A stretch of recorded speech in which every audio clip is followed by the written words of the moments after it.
Hi, my name is Roz Humphreys, and I wanted to tell you a little bit about my book, Spirit Gal here.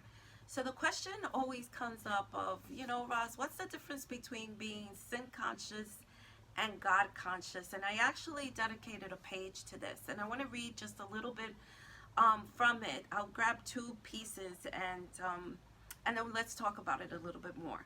The problem is that a lot of us, yes, including me, somewhere along the way became sin conscious instead of God conscious because lots of pulpits have drilled that into our heads. Now, there's a big difference between the two, and the knowledge of that difference will free you. Being sin conscious stresses you out. You're always worried that you've sinned and constantly question whether you've sinned or not. You ask for forgiveness for every single thing, even those things that are not necessarily a sin. Many people hear you constantly say, "Oh, God, forgive me," while explaining something. Or you're the person that asks God to forgive you for the same sin 25 years later for the 3,000th time, right? Now, let's talk about when you're God conscious. When you are God conscious, you become aware and understand His goodness. Why is this important?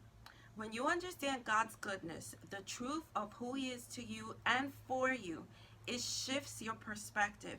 Your perspective becomes your truth. And that is a definite given, right? Your perspective, how you see things, how you view things, how you process them within your mind becomes your truth, right? And you're the loudest voice in your head. But check this out.